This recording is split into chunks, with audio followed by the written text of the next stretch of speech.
दुर्गमपुर गांव बहुत ही अच्छा और खुशहाल गांव था, लेकिन वहां के लोग अब बहुत ही मतलबी होने लगे थे। उस गांव में सिर्फ एक ही कुआं था। एक दिन दोपहर की तपती धूप में एक साधु बाबा उस गांव में आए। उनके चेहरे पर थकान और होंठ प्यास से सूखे हुए थे। बेटा, थोड़ा पानी मिलेगा क्या? बड़ा प्यासा हूँ, कंठ सूख कर कांटा हो गया है। अरे पानी नहीं है बाबा, आगे बढ़ो आगे, हमारे लिए पानी बहुत कम है, तुम्हें कहाँ से दे? बड़ा आया पानी मांगने। हाँ, यहाँ पानी का कोई पेड़ नहीं लगा है, चलो हटो। वैसे ही गांव पर मुसीबत कम है क्या जो तुम भी आ गए? बाबा, आप गलत समय पर आ गए हैं, यहाँ आपको पानी नहीं मिलेगा। भगवान तुम सबका भला करे, शायद मेरी प्यास किसी और गांव में बुझेगी। साधु बाबा चुपचाप वहां से चले गए। गांव वालों ने उन्हें पानी नहीं दिया। इसके कुछ ही दिनों बाद कुएं का पानी और भी तेजी से सूखने लगा और उसका स्वाद भी खराब हो गया। अरे ये सब क्या हो रहा है? कुएं का पानी तो बिल्कुल खत्म होने को है और जो थोड़ा बहुत है वो भी पीने लायक नहीं है। बदबू भी कैसी आ रही है। मुखिया जी, ये गंभीर और चिंता की बात है। बिना पानी के हम कैसे जिएंगे? बच्चे प्यास से बिलख रहे हैं। लगता है साधु की बद्दुआ लग गई है हमें। हमने बहुत बुरा किया था उनके साथ। एक दिन भयानक गर्मी में दूसरे गांव से आई एक बहुत दुबली पतली सी बूढ़ी औरत उस गांव से गुजर रही थी। वो प्यास से बेहाल थी और उसकी आंखें धसी हुई थीं। वस्त्र तार तार थे। बेटा, कोई है? जरा सा पानी पिला दो, गला सूखा जा रहा है, प्राण निकले जा रहे हैं। 2 दिन से अन्न जल का एक दाना नहीं मिला बेटा। कहाँ से आ गई है बुढ़िया सुबह सुबह पानी मांगने? खुद के लिए तो पानी है नहीं, इन्हें कहाँ से दें? अरे भागो यहाँ से बुढ़िया, हमारे पास फालतू पानी नहीं है। एक तो गांव में सूखा पड़ा है, कुएं का पानी रोज कम हो रहा है और जहरीला होता जा रहा है। कहीं तुम कोई डायन तो नहीं हो जो पानी सोखने आई हो? बेटा, मैं तुम्हें एक बार खजाने के बारे में बताऊंगी, तुम्हारा भला होगा। बस थोड़ा पानी दे दो, मैं कई दिनों से भूखी प्यासी हूँ। उस खजाने से तुम सबका जीवन सुधर जाएगा। हैं? क्या खजाना बुढ़िया? हमें नहीं चाहिए तेरा खजाना, चल निकल यहाँ से। हमें बेवकूफ बना रही है। खजाना होता तो खुद ऐसी हालत में क्यों घूमती? हाँ, ऐसी हालत में इसे खजाने की बात सूझ रही है। जरूर कोई चाल है, हमें फंसाना चाहती है। तुम लोगों का हृदय पत्थर का हो गया है, मानवता भूल चुके हो। याद रखना, जैसा करोगे वैसा भरोगे। ये कुआं अब तुम्हारी परीक्षा लेगा। बूढ़ी औरत निराश और दुखी मन से वहां से चली गई। उस दिन के बाद एक और अजीब घटना घटने लगी। कुएं के आसपास रात में भयानक परछाइयां दिखने लगीं। अजी, कल रात मैंने कुएं से थोड़ा सा जो पानी पिया था, उसके बाद मुझे एक भयानक सपना आया। हाँ, कैसा सपना राधा? क्या देखा तुमने? विस्तार से बताओ।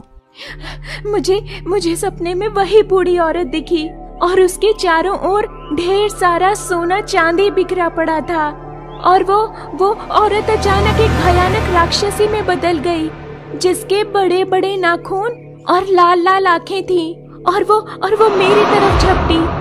मैं चीख मारकर उठ बैठी। मेरा पूरा शरीर कांप रहा था जी। ये बात गांव में आग की तरह फैल गई। जिसने भी उस कुएं का पानी पिया, उसे वैसा ही डरावना सपना आने लगा। कुछ लोगों ने तो सपने में उन परछाइयों को खुद पर हमला करते हुए भी देखा। अरे बाप रे बाप, मुझे भी वही सपना आया। मैं तो अब कुएं के पास भी नहीं जाऊंगा, चाहे प्यासा ही क्यों ना मर जाऊं। सपने में वह राक्षसी मेरा गला दबा रही थी। अरे मुझे भी वही बुढ़िया और फिर वह भयानक चेहरा। डर के मारे तो मेरी नींद ही उड़ गई। अब तो पानी देखने से भी डर लगता है। ऐसा लगता है जैसे पानी में किसी की आत्मा है। ये जरूर कोई जादू टोना है। पहले कुएं से आवाजें आने लगी, फिर पानी का जहरीला होना, और अब ये सपने और परछाइयां। गांव पर भारी संकट है। ये कैसी माया है? सब लोग डरे हुए हैं, कोई पानी नहीं पी रहा है। ऐसे तो सब प्यासे मर जाएंगे। हमें उस साधु को ढूंढना ही होगा। राधा, मुझे भी वही सपना आया था जब मैंने पानी पिया था, पर मैं डरता नहीं। मैंने कुछ गलत नहीं किया, पर गांव वालों की पीड़ा मुझसे देखी नहीं जाती। पर सब लोग तो बहुत डरे हुए हैं जी। बच्चे प्यास से रो रो कर बेहाल हो रहे हैं। उनकी हालत देखकर तो मेरा दिल बैठा जा रहा है। हमें कुछ करना होगा। चलो मुखिया जी से बात करते हैं, शायद वही साधु बाबा हमारी मदद कर सके। हाँ रमेश, तुम ठीक कहते हो। अब वही एक रास्ता बचा है। चलो कुछ लोगों को साथ लेकर उन्हें खोजते हैं। गांव के कुछ लोग रमेश और मुखिया के साथ उसी साधु बाबा के पास गए, जिन्हें उन्होंने पानी देने से मना कर दिया था। साधु बाबा पास के जंगल में एक पुराने बरगद के नीचे ध्यान मग्न बैठे थे। उनके चेहरे पर एक अलौकिक तेज था। प्रणाम बाबा, हम पर बड़ी विपत्ति आ गई है। कृपा करके हमें क्षमा कर दीजिए। हम अज्ञानी हैं, अपनी गलती मान चुके हैं। बाबा, हमारे गांव का कुआं, उससे पानी पीने पर सबको डरावने सपने आ रहे हैं, परछाइयां दिखती हैं। गांव में त्राही त्राही मची हुई है। कृपया कोई उपाय बताएं। तो तुम सब लोग मेरे पास आए हो जब मैं प्यासा था, और जब वह बूढ़ी स्त्री प्यासी थी तब तुम लोगों को किसी की पीड़ा नहीं दिखी। बाबा, कृपा करके हमारी मदद कीजिए। वह बूढ़ी औरत और सोना, वह सपने में हमें बहुत डराती है। हमें बचा लीजिए बाबा। वह कुआं अब एक श्रापित कुआं बन चुका है। यह तुम्हारे कठोर हृदय और स्वार्थ का फल है। श्रापित? हे भगवान, अब क्या होगा? अब हम सब मारे जाएंगे, हमारे बच्चे नहीं बचेंगे। बाबा, कोई तो उपाय होगा। हम अपनी गलती मान रहे हैं, हम प्रायश्चित करने को तैयार हैं। हर समस्या का समाधान होता है, और उसका समाधान भी उसी कुएं में है। धैर्य और विवेक से काम लेना होगा। समाधान? ये कैसा समाधान बाबा? थोड़ा सही से बताइए। हम सब कुछ करने को तैयार हैं। अगर तुम सब अपना भला करने से पहले दूसरों का भला करोगे और अपने मन से लालच, स्वार्थ और भय को निकाल फेंकोगे, तो तुम उस श्राप से मुक्त हो जाओगे। साथ ही साथ तुम धनवान भी हो जाओगे। धनवान? पर ऐसे कैसे हो सकता है बाबा? हाँ, ये सत्य है। कुएं के जल में एक दिव्य शक्ति है जो नेक इरादे वालों को पुरस्कृत करती है और बुराई करने वालों को दंड देती है। दूसरों का भला और ईमानदारी, इसका अर्थ है निस्वार्थ सेवा। हाँ रमेश, कुएं के भीतर एक रहस्य छिपा है, एक गुप्त मार्ग जो खजाने तक भी जाता है और श्राप मुक्ति तक। जो सच्चे मन से, पूर्ण निस्वार्थ भाव से, बिना किसी भय या लालच के उस रहस्य तक पहुंचेगा, वही गांव को बचा पाएगा। लेकिन मार्ग कठिन है और कुआं हर कदम पर परीक्षा लेगा। साधु बाबा की बात सुनकर भी सब लोग डर रहे थे और उनके मन में लालच भी था। धनवान भी हो जाओगे, ये शब्द उनके कानों में गूंज रहे थे। हाँ, धनवान भी? इसका मतलब खजाना सच में है। मैं तो यह मौका हाथ से जाने नहीं दूंगा। मैं सबसे पहले जाऊंगा। अरे अरे शंकर, अकेले अकेले? कुछ हिस्सा मेरा भी है, पर मुझे तो डर लग रहा है। सपने वाली बुढ़िया सच में आ गई तो? मुखिया जी, ये जान का सौदा है। कौन अपनी जान जोखिम में डालेगा? क्या सच में कोई खजाना होगा, या यह भी कोई छलावा है? किसी ना किसी को तो हिम्मत करनी होगी। शंकर, तुम जाओगे क्या? तुम खजाने की बात कर रहे थे, पर साधु बाबा की चेतावनी याद रखना। हाँ, मैं जाऊंगा। खजाने के लिए कुछ भी कर सकता हूँ। गांव का भला भी तो होगा। हाँ, सारा खजाना मेरा होगा। गांव वाले भाड़ में जाएं। जैसे ही शंकर कुएं में कुछ नीचे जाता है, तो वो देखता है कि दीवार में एक छोटा सा काई से ढका दरवाजा है, जिस पर कुछ अजीब से चिन्ह बने हुए हैं। अरे यहाँ एक दरवाजा है, शायद खजाना इसी के पीछे है। अब मैं इसे खोल कर देखता हूँ। जैसे ही शंकर ने पूरी ताकत लगाकर दरवाजा खोला, उसे एक अंधेरी गुफा दिखी। अचानक वहाँ एक अलौकिक चकाचौंध करने वाली सुनहरी रोशनी हुई, जो सोने के सिक्कों और जवाहरातों से परिवर्तित हो रही थी। अरे यहाँ तो बहुत सारा धन है, सोना, हीरे, जवाहरात। अब मैं अमीर हो गया। अब मुझे किसी की परवाह नहीं है। रुक जाओ लालची इंसान, उसे मत छूना, नहीं तो तुम पत्थर के बन जाओगे। ये धन पवित्र है, केवल निस्वार्थ हृदय ही इसे पा सकता है। कौन हो तुम? मुझे यह धन चाहिए। ये मेरा है, मैंने इसे ढूंढा है। इसका उपाय बताओ। तुम्हें साधु बाबा की बात माननी होगी, सभी की मदद करनी होगी। पहले दूसरों का भला करो, फिर अपने बारे में सोचो। इस जल को शुद्ध मन से ग्रहण करो, तभी अमृत बनेगा, अन्यथा ये विष है। हाँ ठीक है ठीक है। पहले थोड़ा पानी पी लेता हूँ, गला सूख रहा है। फिर देखता हूँ इस आवाज को। धन तो मेरा ही है, एक बार बाहर निकल जाऊं, फिर कौन पूछता है दूसरों को। शंकर ने स्वार्थ और अविश्वास से भरकर तुरंत कुएं का पानी पिया, ये सोचते हुए कि आवाज उसे बेवकूफ बना रही है। मेरा शरीर, ये क्या हो रहा है? पत्थर, मैं पत्थर बन रहा हूँ। बचाओ बचाओ रे। जैसे ही उसने पानी पिया, उसका शरीर अकड़ने लगा और वो तड़पकर वहीं पत्थर की मूर्ति बन गया। उसके चेहरे पर लालच और अंतहीन भय का भाव जम गया था। शंकर, अरे ओ शंकर, अरे कहाँ गया रे? आवाज क्यों नहीं आ रही है? मर गया, शंकर मर गया। मैंने कहा था ना मत जाओ, वह कुआं राक्षसी है। अब हम सब मारे जाएंगे। उसकी चीख सुनी थी मैंने। यह तो सचमुच श्रापित है। साधु बाबा सही कह रहे थे, शंकर पत्थर का बन गया है। हे भगवान, हे भगवान, ये क्या हो गया? बेचारा शंकर, लालच ने उसकी जान ले ली। अब कौन जाएगा? क्या हम सब यहीं प्यासे मर जाएंगे? दीनू, किशन, अरे कोई तो आगे जाओ, कोई तो गांव के बच्चों के बारे में सोचो। मैं नहीं मुखिया जी, मुझे अपनी जान प्यारी है। मुझे कोई खजाना नहीं चाहिए। मैं प्यासा मर जाऊंगा, पर उस मौत के कुएं में नहीं जाऊंगा। शंकर का हर्ष देखा ना आप सब लोगों ने?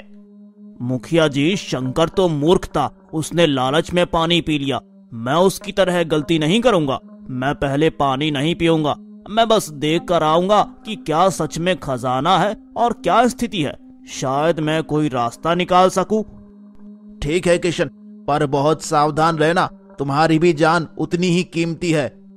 किशन रस्सी के सहारे धीरे धीरे कुएं में उतरा। उसे शंकर की पत्थर की मूर्ति दिखी, जिसे देखकर उसके रोंगटे खड़े हो गए। अरे शंकर सच में पत्थर बन गया है। पर खजाना तो बहुत सारा है। एक और लालची पतंगा, क्या तुम्हें अपने साथी का हश्र दिखाई नहीं देता? अभी भी समय है, लौट जाओ और प्रायश्चित करो। मैं पानी नहीं पीऊंगा, बस थोड़ा सा सोना लेकर भाग जाऊंगा, किसी को पता नहीं चलेगा। जैसे ही किशन ने सोने की थैली को छुआ, एक बिजली सी कड़की और किशन भी चीख मारकर पत्थर का बन गया। उसका हाथ थैली की ओर बढ़ा हुआ ही रह गया। किशन भी गया। हे विधाता, ये कैसी परीक्षा है? मुखिया जी, मेरे बच्चे प्यास से बेहाल हैं। शायद मैं कुछ कर सकूं। मैं लालच नहीं करूंगा, अब बस थोड़ा पानी लाने की कोशिश करूंगा। साधु बाबा ने कहा था ना, निस्वार्थ भाव। मैं केवल अपने बच्चों और गांव के लिए पानी चाहता हूँ। गोपाल भैया, आप मत जाओ, ये बहुत खतरनाक है। राधा बहन, बच्चों को तड़पते नहीं देख सकता, मुझे जाने दो। अब गोपाल कुएं में उतरा। उसने शंकर और किशन की पत्थर की मूर्तियों को देखा और कांप गया। तुम्हारी मंशा में अभी भी स्वार्थ का अंश है गोपाल। तुम पहले अपने बच्चे सोच रहे हो। जब तक हर प्राणी के लिए समान करुणा नहीं होगी, ये जल विष ही रहेगा। नहीं नहीं नहीं, मैं सबके लिए पानी ले जाऊंगा। जैसे ही पानी गोपाल के हाथों को छुआ, वो भी एक चीख के साथ पत्थर में परिवर्तित हो गया। कुएं के ऊपर अब पूर्ण निराशा और भय का माहौल था। मैं भी कोशिश करूंगा। शायद मैं सबसे ज्यादा डरा हुआ हूँ। शायद यही निस्वार्थ हो। अरे दीनू, होश में आ जाओ, कैसी बातें करते हो? नहीं, अब मुझे जाना होगा खजाना और पानी लेने के लिए। दीनू असंतुलित होकर कुएं में गिरा और कुछ ही पल में उसकी भी पत्थर की मूर्ति उन तीनों मूर्तियों के साथ खड़ी हो गई। अब कुएं में 4 भयानक पत्थर की मूर्तियां थीं। हे भगवान, सब खत्म हो गया, कोई उम्मीद नहीं बची, हम सब पापी हैं। ठहर जाओ, लगता है तुम लोगों ने मेरी बात का मर्म अब तक नहीं समझा। लालच और भय जब तक मन में है, कोई सफल नहीं हो सकता। रमेश, तुम्हारे मन में मुझे सच्ची करुणा और निस्वार्थता की एक किरण दिखाई देती है। तुमने अब तक ना लालच दिखाया और ना ही भय से भागे। बाबा, मैं भी डरा हुआ हूँ, पर गांव वालों की पीड़ा मुझसे और सही नहीं जाती। यह लो रमेश, यह दिव्य पुष्प है, यह तुम्हारी रक्षा करेगा। यदि तुम्हारा हृदय पूर्णतः निस्वार्थ और पवित्र रहा, यह बुराई को दूर रखेगा और अच्छाई को बढ़ाएगा। इसे अपने साथ रखो। बाबा, क्या ये सच में काम करेगा? रमेश बेटा, मत जाओ, हमने 4 लोगों को पहले से ही खो दिया है। नहीं नहीं, आप नहीं जाएंगे। आपने देखा नहीं क्या हाल हुआ सबका। मैं आपको नहीं खोना चाहती। हमारे बच्चों का क्या होगा जी? राधा, किसी न किसी को तो जाना होगा।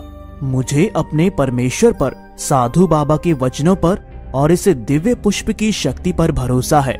सबसे बढ़कर मुझे अपने इरादों पर भरोसा है। मैं लालच नहीं करूंगा। मैं केवल अपने गांव के लिए यह सब कर रहा हूँ। रमेश बेटा, सोच लो, ये जान का खतरा है। तुम हमारे गांव की आखिरी उम्मीद हो। मुखिया जी, सबकी प्यास मुझे देखी नहीं जाती। बच्चों का रोना सहा नहीं जाता। मुझे जाने दीजिए, दिव्य पुष्प मेरे साथ है। वो उस छोटी से दरवाजे तक पहुंचा।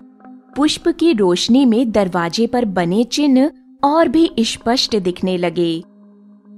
हिम्मत करके दिव्य पुष्प को अपने हाथों में लेकर रमेश कुएं में उतरा। जैसे ही वो नीचे जाने लगा, पुष्प से एक शांत शीतल रोशनी फैलने लगी, जिससे कुएं की दुर्गंध और भयावता कुछ कम हुई।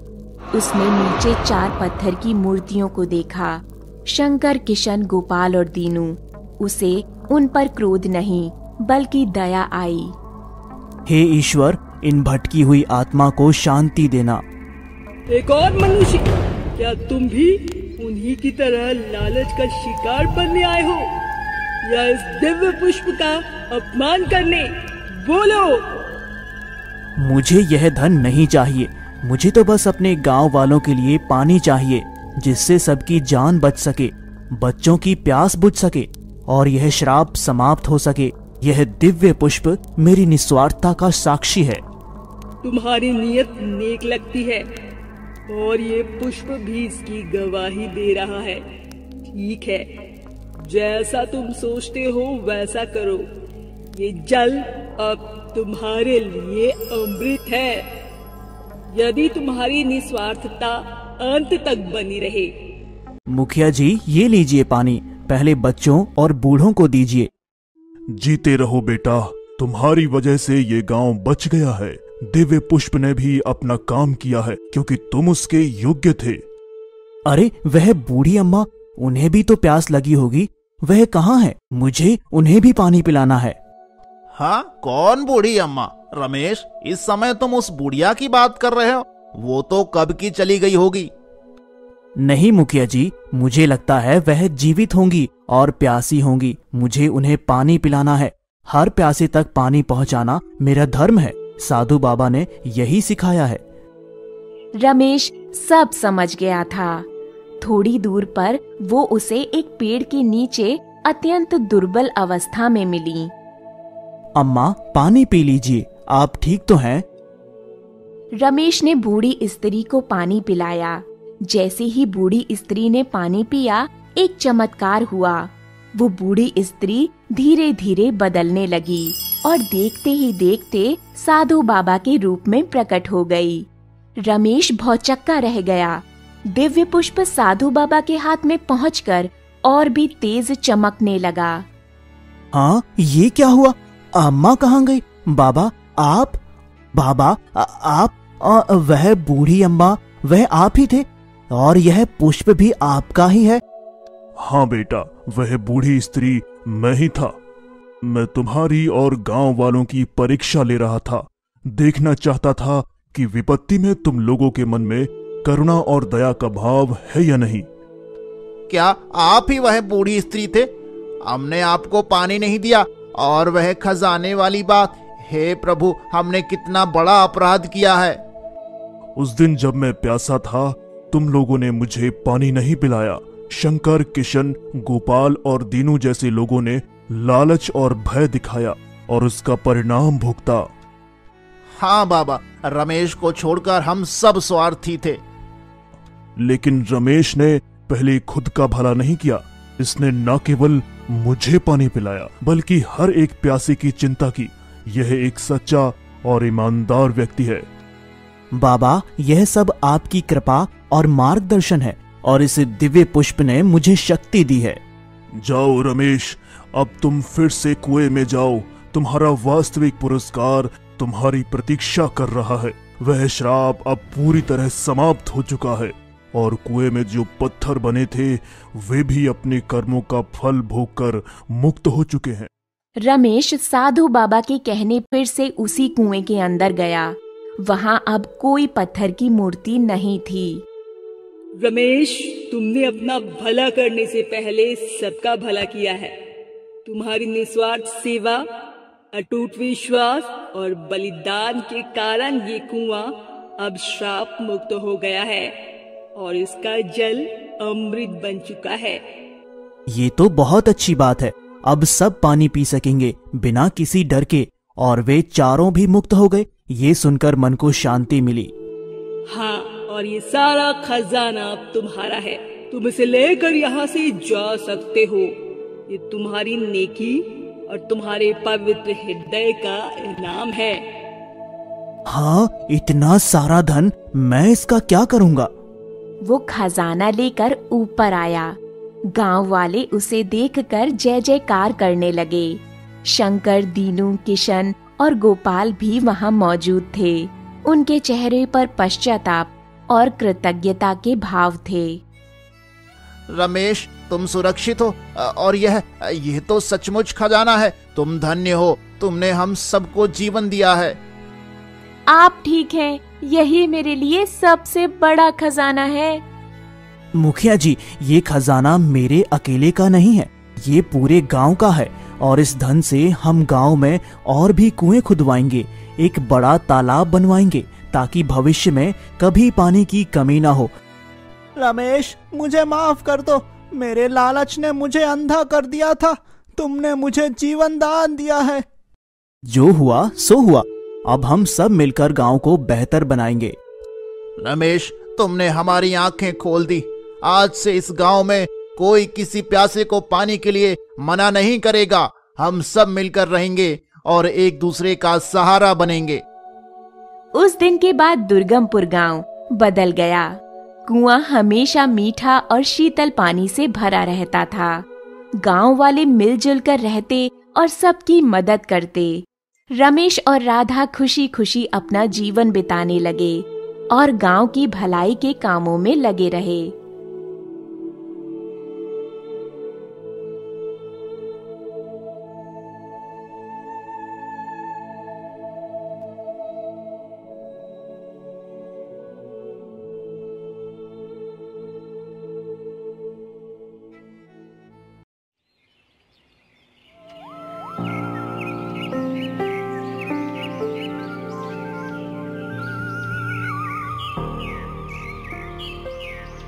हरिया और हीरा नदी पर अपनी गाय को नहला रहे थे। उनकी 6 साल की बेटी माधवी नदी के तट पर बैठी हुई थी। अचानक हीरा का पैर फिसल जाता है और वो पानी में डूबने लगती है। बचाओ, बचाओ, मुझे बचाओ। हीरा की आवाज सुनकर हरिया पीछे देखता है। हीरा को डूबते हुए देख हरिया उसे बचाने जाता है। हरिया हीरा का हाथ पकड़ लेता है और फिसलन भरे पत्थर पर पैर रखने के कारण हरिया भी फिसल जाता है। नदी के पानी का बहाव तेज था, इसलिए दोनों ही नदी में डूब जाते हैं। अपनी माँ बापू को डूबते हुए देख छोटी माधवी रोने लगती है।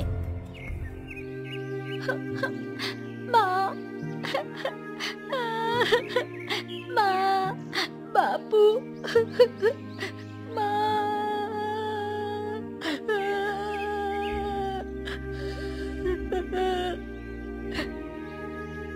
माधवी की रोने की आवाज सुनकर कुछ लोग वहां आते हैं। देखते ही देखते हरिया और हीरा नदी में डूब जाते हैं। कुछ लोग मिलकर हरिया और हीरा के मृत शरीर को पानी से बाहर निकालते हैं। माधवी का मामा आता है और हरिया और हीरा का अंतिम संस्कार कर देता है।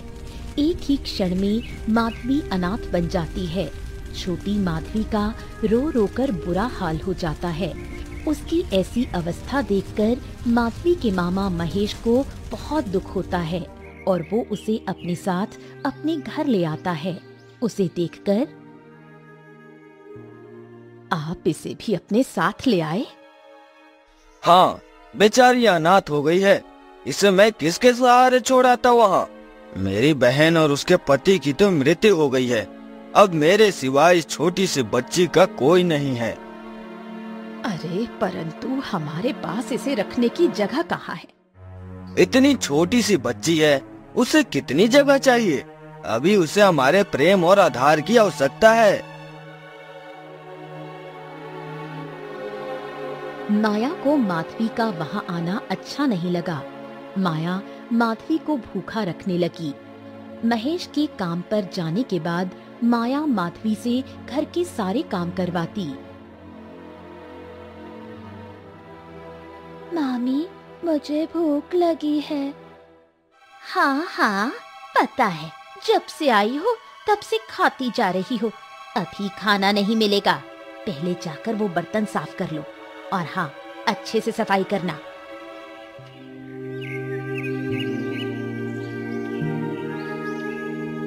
छोटी सी माधवी अपने छोटे छोटे हाथों से बर्तन धोने लगती है। दिन भर माया माधवी को खाना नहीं देती। शाम को महेश घर वापस आता है। तब माधवी उसके पास आती है और उसको गले लगा लेती है और रोने लगती है। क्या हुआ माधवी, क्यों रो रही हो?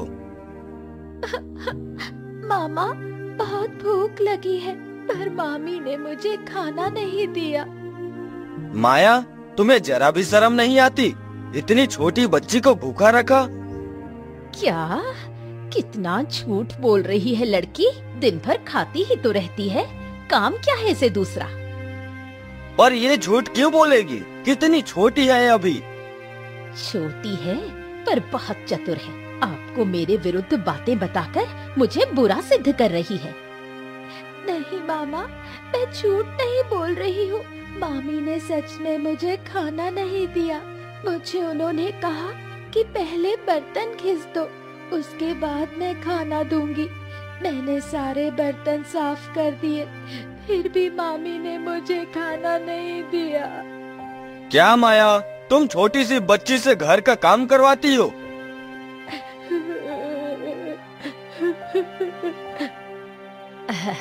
नहीं नहीं, वो तो आज मेरी तबीयत जरा ठीक नहीं है, इसलिए मैंने इसे थोड़ी मदद करने को कहा।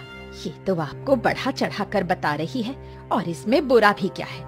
लड़की है, अभी से काम करना सीखेगी तो आगे जाकर कोई दिक्कत नहीं आएगी। आज अगर इसकी माँ होती तो वो भी तो उसे घर के काम सिखाती। माया का माधवी पर गुस्सा अब और ज्यादा बढ़ने लगा। एक दिन माया माधवी के बाल पकड़ती है और अपने मामा को मेरे बारे में बताएगी तू और मुझे नीचा दिखाएगी। आ, आ, आ, मम्मी, मेरे बाल छोड़ दो, मुझे दर्द हो रहा है। अच्छा, अब तुम्हें दर्द हो रहा है, और जब मेरे बारे में उन्हें बता रही थी तब मजा आ रहा था तुझे? पर मैंने झूठ कहाँ बोला था, तुम मुझे सच में खाना नहीं देती थी। अच्छा, अब याद रखो, आज के बाद तुमने तुम्हारे मामा को मेरे बारे में कुछ भी बताया तो मैं तुम्हें जान से मार दूंगी। जाओ अपने माँ बाप के पास। माधवी को अब अपनी मामी से बहुत डर लगने लगा। माया अब घर के सारे काम माधवी से करवाने लगी।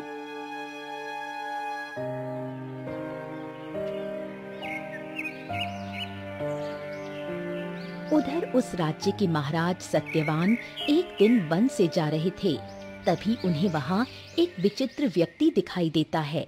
उसके पूरे शरीर पर भस्म लगा हुआ था और गले में उसने कई प्रकार की मालाएं पहनी थीं। वो व्यक्ति वन में कुछ ढूंढ रहा था। महाराज उसके पास जाते हैं। कौन हो तुम और इस वन में क्या ढूंढ रहे हो? महाराज, मैं तांत्रिक हूँ। इस वन में एक बहुत पुराना गुप्त खजाना छुपा हुआ है। मैं उस खजाने की खोज में आया हूँ। क्या? एक गुप्त खजाना? हाँ, मैंने सुना है कि कई राजा उस खजाने को प्राप्त करने की इच्छा रखते हैं, परंतु आज तक किसी को भी वो खजाना प्राप्त नहीं हुआ है। ऐसा क्या विशेष है उस गुप्त खजाने में? महाराज, सुना है कि उस गुप्त खजाने में हीरे, जवाहरात, सोने के सिक्के, कई प्रकार के रत्न हैं। वो खजाना इतना बड़ा है कि यदि वो किसी को प्राप्त हो जाए तो वो राज्य इतना समृद्ध हो जाएगा कि कोई उसे परास्त नहीं कर पाएगा। वो सर्वशक्तिमान हो जाता है। अच्छा,